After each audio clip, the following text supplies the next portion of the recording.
You don't own your music anymore. You don't own your movies. You don't own most of your software. Even some cars now charge monthly fees to activate certain features that are already installed in the car, like heated seats. Your printer can just stop working when you cancel the subscription. So what happened to ownership? When did we move from buying things to renting almost everything? And here's the real question. Has this been engineered specifically around the way our brain makes decisions? We'll come back to that because the answer is more specific than you would actually think. There used to be a very simple model, right? You bought something, you owned it, you maintained it, you upgraded it when you felt that you were ready. Think about how softwares used to work 20 years ago. You walk into a shop, you buy a disk containing the software, you install it, and then it's yours. Adobe, Microsoft Office, games, these are all one-time payments. You pay and you have permanent access.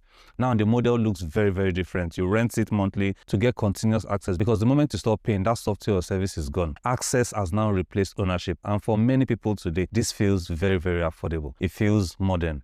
But when you look at the long-term use, does it actually work in our favor? Does it work in your favor? Run the numbers. Actually do run the numbers because most people have never added these numbers up. And I did this last year, right, towards the end of last year, and the numbers surprised me. You pay over £60 for Adobe Creative Cloud over 5 years, and that's 3,000 plus pounds. In the past, you pay around £600 once, and you have the software, it's all yours. A single streaming service at £12 a month, Netflix, over 60 months, that's £720. And that's if the price remains the same, right? And streaming prices, they don't stay the same. They go up significantly, and they've gone up significantly in the past 3 years alone. Also, most people have 3 or 4 of these streaming services running simultaneously. A Peloton bike, for example, plus subscription, over 5 years, you could be looking at close to £4,000 all in. None of these expenses feel expensive month to month, and that's the point. And we are not to blame for this. To many of us, it feels cheaper, and that's where behavioral economics matters and comes into play. Behavioral economics combines elements of economics and psychology, just as the name implies, to understand how and why people behave the way that they do in the real world. And as a result, behavioral economics is widely used to influence customer behavior. In behavioral economics, there is something called the pain of paying. When you spend a large sum up front, you feel it. But when you spend a small amount repeatedly, your brain barely registers it. Your brain literally processes £50 monthly payment differently than it would process a £900 payment. Just thinking about what I just said now, you could actually feel the pain of spending that extra money, that £900. There's also the present bias, where our brain heavily favors what's cheap today over what's expensive across 5 years. And then another part is the default bias, where subscriptions continue unless you actively cancel it. Doing nothing keeps you paying that sum. Canceling requires effort, and this is the point. Effort creates friction. Friction keeps you subscribed, and you're back to the same cycle. It's not accidental. These psychological patterns are well documented, and they are well understood by these companies with million dollars and pounds in their coffers to design products just to take advantage of this. And it makes business sense for them. Recurring revenue is predictable.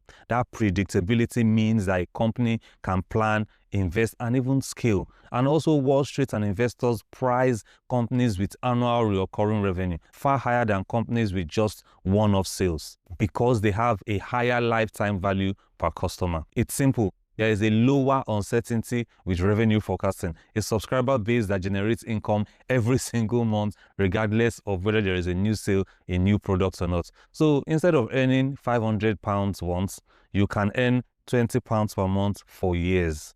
This isn't accidental. It also increases switching costs, right? If your files are in the cloud, for example, your workflow is embedded, your data is stored in that company's cloud, leaving that company becomes even harder. The truth is, subscription models align with investor incentives. The model makes complete sense from a business side. The question is whether it makes sense for you. Research from Deloitte shows that subscription stacking is accelerating. The average household, the average person now carries far more active subscription than they can consciously track. Streaming, music, cloud storage, gaming, fitness, software, you can go on and on. Research also shows that people often underestimate how many subscriptions that they have. Let's just do the experiment right now. Think of how many subscriptions you have, and then go to your statement and actually double check if you actually cut all the subscriptions, and I can bet you missed 1 or 2 or 3. They also underestimate how much they are spending in total for these subscriptions. Subscription fatigue is also a documented phenomenon. People report feeling overwhelmed, but the subscriptions keep renewing. There is a gym membership study that found that the average member overestimates their usage by a significant margin, yet they keep paying for those gym subscriptions. Some people cancel strategically and manage this well, but many people underestimate their total monthly outgoing on subscriptions. The risk here isn't immediate disaster, right? It's something that is very cumulative and it's very invincible. The subscriptions compound quietly. When recurring expenses stack quietly, cash flow tightens. That's what happened. More and more are going to subscriptions without any dramatic trigger. And over the years, this would affect wealth building for you and for me. If this is already making you think about how you own your stuff, please do hit the like button. Pushes this video to more people and helps the channel a lot. Now, and this is very important, I'm not anti-subscription, right? There are conditions where the subscription model is clearly superior and it makes absolute sense.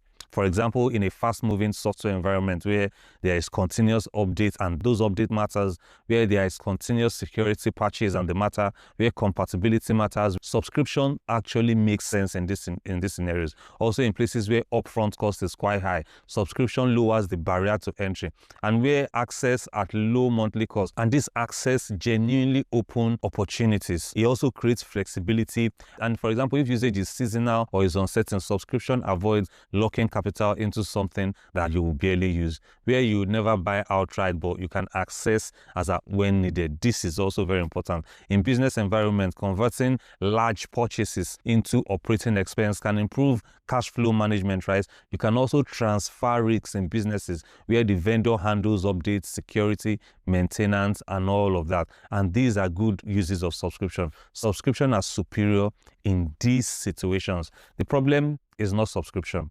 The problem is unconscious subscription, and there's a difference. Let's zoom out for a moment, right? Think about what a typical modern financial life looks like, and you can use yours as an example. You're renting or paying a mortgage, you have car payment, there are multiple streaming platforms, multiple softwares, cloud storage, fitness apps, memberships, phone plan, devices, sometimes on rolling contract. All of these are all monthly subscriptions, and if most of our cash flow goes into recurring monthly subscriptions, when are you building ownership? Ownership builds equity. Subscription only builds recurring expense, and that's the real tension here. When I actually ran my own 5-year numbers, right, across different software, streaming, storage, my business, the total was very, very uncomfortable. So here's the practical framework that I use, at least for now, right? Before I subscribe to anything, I ask myself 5 questions. 1, is this usage continuous or is it seasonal?